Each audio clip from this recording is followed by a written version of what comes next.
श्रीं गण गणपतये नमः। प्रिय भक्तजनों, आप सभी का मायरा वॉइस चैनल में स्वागत है। आज की इस वीडियो में हम सुनेंगे संकष्टी चतुर्थी व्रत कथा। संकष्टी चतुर्थी भगवान गणेश जी को समर्पित है। यह हर महीने के कृष्ण और शुक्ल पक्ष की चतुर्थी तिथि को भगवान गणेश को समर्पित होती है। मार्गशीर्ष माह के कृष्ण पक्ष चतुर्थी तिथि को गणाधिप संकष्टी चतुर्थी के नाम से भी जाना जाता है। इस शुभ अवसर पर भगवान गणेश की उपासना की जाती है। साथ ही जीवन की संकटों को दूर करने के लिए व्रत भी किया जाता है। मान्यता है कि गणाधिप संकष्टी चतुर्थी व्रत करने से जातक को गणपति बप्पा की कृपा प्राप्त होती है। मार्गशीर्ष माह की कृष्ण पक्ष की चतुर्थी तिथि 18 नवंबर शाम 6:55 से शुरू हो रही है, जो अगले दिन यानी 19 नवंबर दोपहर को शाम 5:28 पर समाप्त होगी। ऐसे में गणाधिप संकष्टी चतुर्थी का व्रत 18 नवंबर को ही किया जाएगा। इस दिन शाम के समय चंद्रमा को अर्घ्य दिया जाता है। ऐसे में चंद्रोदय शाम 7:34 पर होगा। ब्रह्म मुहूर्त सुबह 5 बजे से 5:53 तक और विजय मुहूर्त दोपहर 1:53 से 2:35 तक। तो आइए सुनते हैं संकष्टी चतुर्थी व्रत कथा। तो प्रेम से बोलिए, भगवान श्री गणेश भगवान की जय हो, गजानन भगवान की जय हो। पार्वती जी ने गणेश जी से पूछा कि अघन कृष्ण चतुर्थी संकटा कहलाती है। उस दिन किस गणेश जी की पूजा किस रीति से करनी चाहिए? गणेश जी ने उत्तर दिया कि हे हिमालय नंदिनी, अघन में पूर्वोक्त रीति से गजानन नामक गणेश जी की पूजा करनी चाहिए। पूजन के बाद अर्घ्य देना चाहिए। दिन भर व्रत रहकर पूजन के बाद ब्राह्मण को भोजन कराकर जौ, तिल, चावल, चीनी और घृत का शाकरा बनाकर हवन कराएं, तो वह अपने शत्रु को वशीभूत कर सकता है। इस संबंध में हम एक प्राचीन इतिहास सुनाते हैं। प्राचीन काल में त्रेता युग में दशरथ नामक एक प्रतापी राजा थे। वे राजा आखेट प्रिय थे। एक बार अनजाने में ही उन्होंने एक श्रवण कुमार नामक ब्राह्मण का आखेट में वध कर दिया। उस ब्राह्मण के अंधे माँ बाप ने राजा को शाप दिया कि जिस प्रकार हम लोग पुत्र शोक में मर रहे हैं, उसी भांति तुम्हारा भी पुत्र शोक में मरण होगा। इससे राजा को बहुत चिंता हुई। उन्होंने पुत्रेष्टि यज्ञ कराया। फलस्वरूप जगदीश्वर ने राम रूप में अवतार लिया। भगवती लक्ष्मी जानकी के रूप में अवतरित हुई। पिता की आज्ञा पाकर भगवान राम, सीता और लक्ष्मण सहित वन को गए, जहां उन्होंने खरदूषण आदि अनेक राक्षस व राक्षसियों का वध किया। इससे क्रोधित होकर रावण ने सीता जी का अपहरण कर लिया। सीता जी की खोज में भगवान राम ने पंचवटी का त्याग कर दिया और ऋष्यमुख पर्वत पर पहुंचकर सुग्रीव के साथ मैत्री की। तत्पश्चात सीता जी की खोज में हनुमान आदि बानर तत्पर हुए। ढूंढते ढूंढते बानरों ने गिद्धराज संपाति को देखा। इन बांदरों को देखकर संपाति ने पूछा कि कौन हो? इस वन में कैसे आए हो? तुम्हें किसने भेजा है? यहाँ पर तुम्हारा आना किस प्रकार हुआ है? संपाति की बात सुनकर बानरों ने उत्तर दिया कि भगवान विष्णु के अवतार दशरथ नंदन राम जी, सीता और लक्ष्मण जी के साथ दंडकवन में आए हैं। वहाँ पर उनकी पत्नी सीता जी का अपहरण कर लिया गया है। हे मित्र, इस बात को हम लोग नहीं जानते कि सीता कहाँ है। उनकी बात सुनकर संपाति ने कहा, कि तुम सब रामचंद्र के सेवक होने के नाते हमारे मित्र हो। जानकी जी का जिसने हरण किया है और वह जिस स्थान पर है वह मुझे मालूम है। सीता जी के लिए मेरा छोटा भाई जटायु अपने प्राण गंवा चुका है। यहाँ से थोड़ी ही दूर पर समुद्र है और समुद्र के उस पार राक्षस नगरी है। वहाँ अशोक के पेड़ के नीचे सीता जी बैठी हुई हैं। रावण द्वारा अपहरण सीता जी अभी भी मुझे दिखाई दे रही हैं। मैं आपसे सत्य कह रहा हूँ कि सभी बानरों में हनुमान जी अत्यंत पराक्रमशाली हैं, अतः उन्हें वहाँ जाना चाहिए। केवल हनुमान जी ही अपने पराक्रम से समुद्र लांघ सकते हैं, अन्य कोई भी इस कार्य में समर्थ नहीं है। संपाति की बात सुनकर हनुमान जी ने पूछा कि हे संपाति, इस विशाल समुद्र को मैं किस प्रकार पार कर सकता हूँ? जब हमारे सब बानर उस पार जाने में असमर्थ हैं तो मैं ही अकेला कैसे पार जा सकता हूँ? हनुमान जी की बात सुनकर संपाति ने उत्तर दिया कि हे मित्र, आप संकट नाशक गणेश चतुर्थी का व्रत कीजिए। उस व्रत के प्रभाव से आप समुद्र को क्षण भर में पार कर लेंगे। संपाति के आदेश से संकट चतुर्थी के उत्तम व्रत को हनुमान जी ने किया। हे देवी, इसके प्रभाव से हनुमान जी क्षण भर में समुद्र को लांघ गए। इस लोक में इनके समान सुखदायक कोई दूसरा व्रत नहीं है। श्री कृष्ण जी कहते हैं कि महाराज युधिष्ठिर, आप भी इस व्रत को कीजिए। इस व्रत के प्रभाव से आप क्षण भर में अपने शत्रुओं को जीतकर संपूर्ण राज्य के अधिकारी बनेंगे। भगवान कृष्ण का वचन सुनकर युधिष्ठिर ने गणेश चतुर्थी का व्रत किया। इस व्रत के प्रभाव से वे अपने शत्रुओं को जीतकर राज्य के अधिकारी बन गए। तो प्रेम से बोलिए, गणेश भगवान की जय हो, गजानन भगवान की जय हो। अब सुनते हैं गणेश जी की कहानी, जो कि प्रतिदिन सुनी जाती है। एक नगर में एक बुढ़िया रहती थी जो रोजाना गणेश जी की विधि विधान से पूजा करती थी, लेकिन इस पूजा के लिए उसे रोजाना ही गणेश जी की प्रतिमा बनानी पड़ती थी। दरअसल वो मिट्टी की मूर्ति बनाती है, जिस वजह से वो मूर्ति गल जाती थी। एक दिन उसके घर के पास एक सेठ जी का मकान बन रहा था। बुढ़िया मकान वाले कारीगरों के पास जाकर बोली कि क्या तुम मेरे लिए पत्थर के गणेश प्रतिमा बना दोगे? कारीगरों ने तुरंत मना कर दिया। कहने लगे, जितनी देर में हम तेरे लिए प्रतिमा बनाएंगे उतनी देर में सेठ जी की दीवार ना बना देंगे। बुढ़िया को बहुत ही दुख हुआ और वो कहने लगी, भगवान करे कि तुम्हारी दीवार टेढ़ी हो जाए। ऐसा कहते ही दीवार सच में टेढ़ी हो गई। इसके बाद से कारीगरों ने कई बार वो दीवार बनाने की कोशिश की, पर वो सीधी बनकर ही नहीं दे रही थी। शाम में जब सेठ जी आए तो देखा आज तो कुछ भी काम नहीं हुआ। तब उसमें से एक मिस्त्री ने सेठ जी को सारी बात बता दी। सेठ जी ने बुढ़िया को बुलवाया और उसे सोने की गणेश प्रतिमा लाकर दी, जिसके बाद दीवार सीधी हो गई। हे विनायक जी, जैसे आपने सेठ की दीवार सीधी की, ऐसे ही सबकी करना और सब पर अपनी कृपा बनाए रखना। तो प्रेम से बोलिए, भगवान श्री गणेश की जय हो।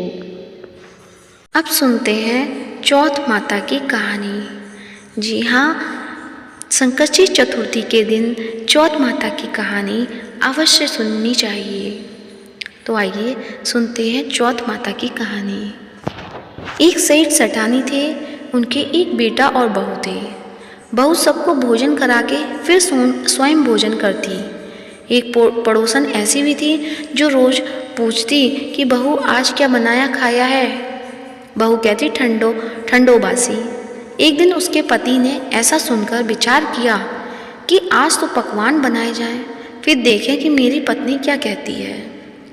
उसने तरह तरह के पकवान बनवाए और घर के सभी लोगों ने एक साथ बैठकर भोजन किया।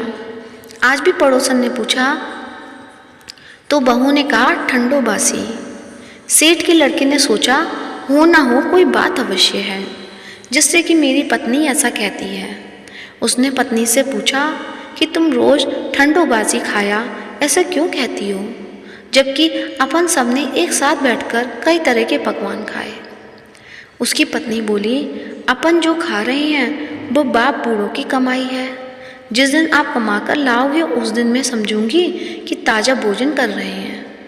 अब एक दिन लड़के ने माँ से कहा कि मैं एक बड़े शहर में कमाई करने जा रहा हूँ। माँ बोली, बेटा अपने पास इतना धन है कि खाया नहीं खुटेगा। माँ के मना करने पर भी बेटे ने स्वयं कमाने का दृढ़ निश्चय कर लिया और जाते समय पत्नी से कहा कि मैं जब तक कमाकर बहुत सा धन लेकर ना आऊँ तुम चूल्हे की आग मत बुझने देना। एक दिन चूल्हे की आग बुझ गई तो वो मन ही मन घबराने लगी, कहीं मेरे पति पर संकट तो नहीं आन पड़ा। जल्दी से पड़ोस में से आग लाकर चूल्हे में रख दूं।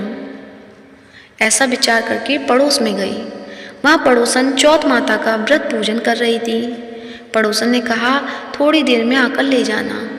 बहू ने पड़ोसन से पूछा, आप यह व्रत क्यों करती हैं? इससे क्या मिलता है? पड़ोसन ने कहा, चौथ माता के इस व्रत को करने से अन्न लक्ष्मी मिले और अपनी मनोकामना पूरी हो। अब बहू भी चौथ माता का व्रत करने लगी। दीवार पर चौथ माता बनाई। उस दिन घी गुड़ का चूरमा बनाकर रात्रि को चंद्रमा को अर्घ्य देकर भोजन करती। ऐसा करते करते बहुत दिन हो गए। चौथ माता ने उस बहू के पति को समझाया, सपना दिया कि साहूकार का बेटा तू जागे कि सोबे, तेरी पत्नी बहुत याद कर रही है, घर जाकर उसकी चिंता मिटा। तू दुकान खोलकर कंकु केसर का पगलिया बना के बैठ जाना। आज तेरा हिसाब किताब चुकता हो जाएगा। अब तो चौथ माता ने जैसा कहा था वैसे ही हुआ। उसने घर जाने की तैयारी की और गाड़ी भर के धन दौलत लेकर चल दिया। रास्ते में एक बड़ा सा काला नाग फन फैलाए बैठ गया और कहने लगा, आज तो मैं तुझे डसूंगा, छोड़ूंगा नहीं। आज तेरी आयु पूरी हो गई है।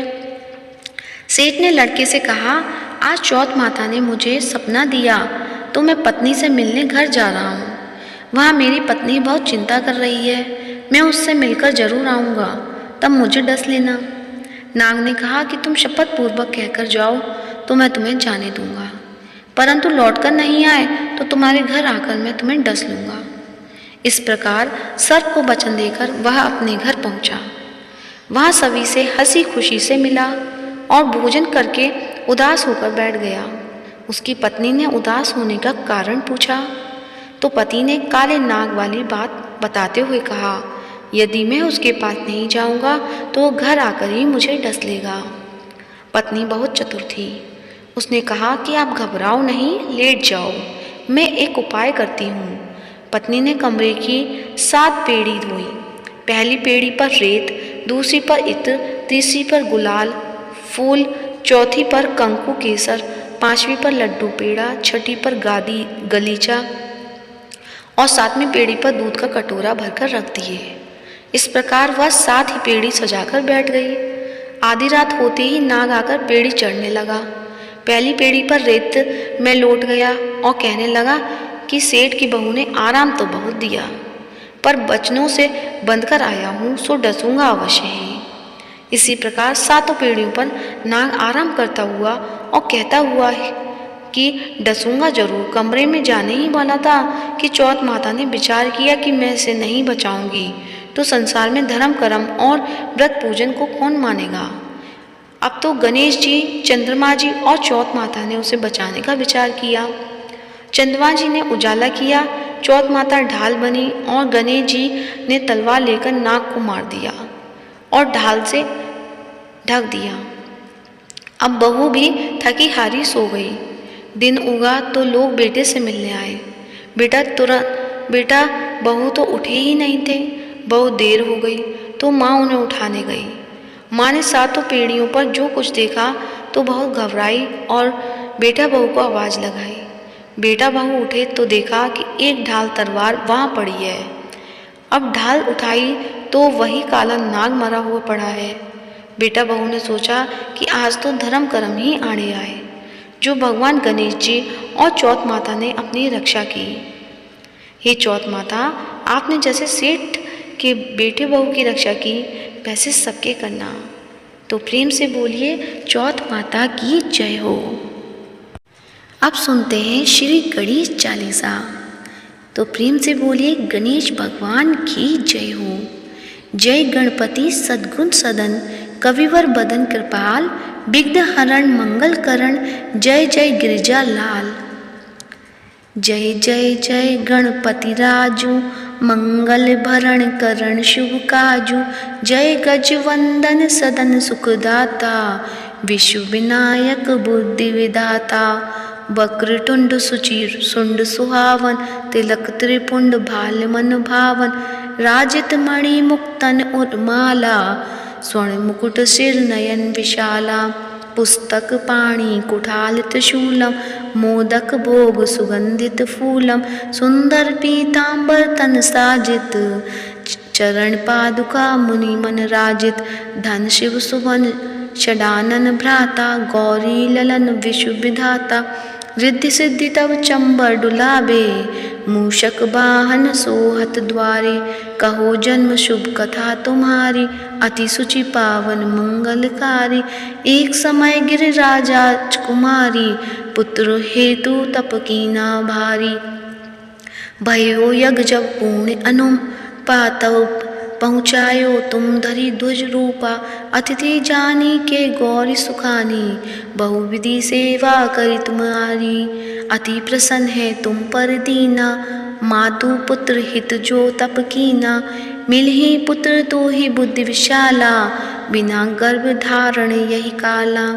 गणनायक गुण ज्ञाना निधाना, पूजित प्रथम रूप भगवाना। अस कही अंतर ध्यान रूप है, पलना पर पालक स्वरूप है। बनी शिशु रूदन जब ही तुम ठाना, लखी मुख सुख नहीं गौरी समाना। सकल मगन सुख मंगल गावही, नवते सुरन सुमन वर्षावही। शंभु उमा बहुदान लुटावही, सुर मुनि जन सुत देखन आवही। लखी अति आनंद मंगल साजा, देखन भी आए शनि राजा। निज अवगुण गुनी शनि मन माही, बालक देखन चाहत नाही।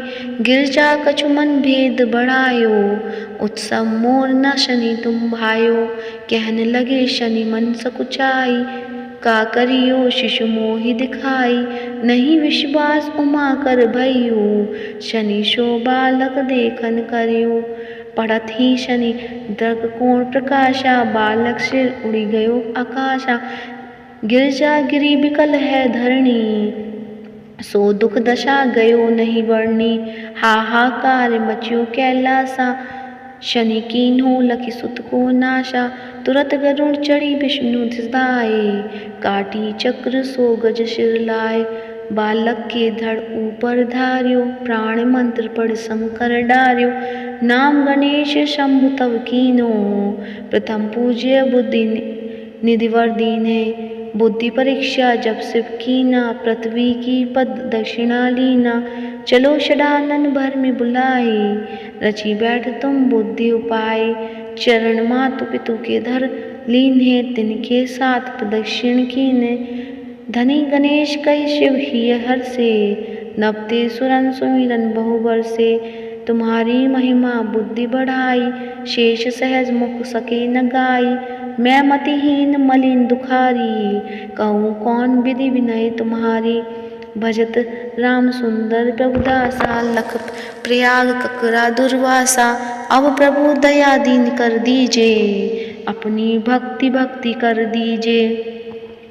श्री गणेश चालीसा पाठ करी धर ध्यान, नित नव मंगल ग्रह बसे लहे जगत सम्मान। संबत अपन सहस्त्र दश ऋषि पंचमी दिनेश, पूरन चालीसा भयो मंगल मूर्ति गणेश। श्री गणेश चालीसा समाप्त होती है, तो प्रेम से बोलिए गणेश भगवान की जय हो। प्रिय भक्तजनों, तो आइए हम सब मिलकर करते हैं गणेश जी की आरती। जय गणेश जय गणेश जय गणेश देवा, माता जाकी पार्वती पिता महादेवा।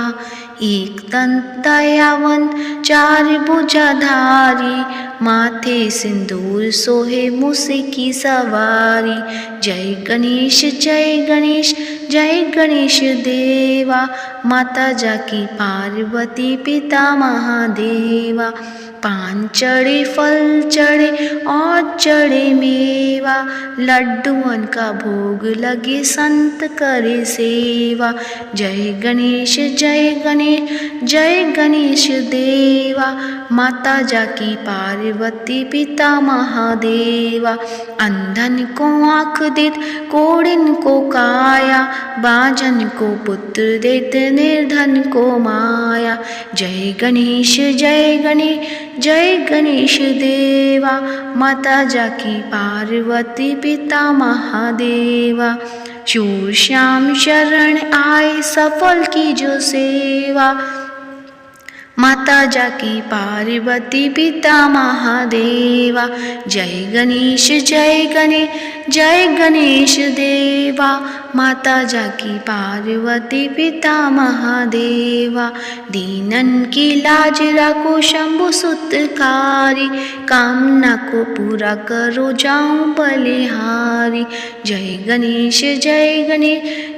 गणेश देवा, माता जाकी पार्वती पिता महादेवा। भगवान गणेश जी की जय, पार्वती के लल्ला की जय।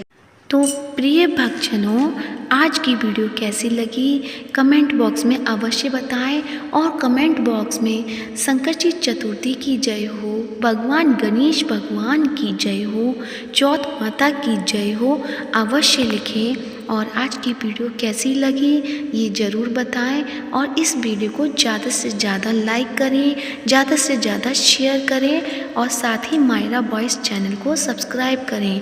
भगवान गणेश भगवान आपके परिवारजनों पर सभी पर प्रसन्न रहें। धन्यवाद।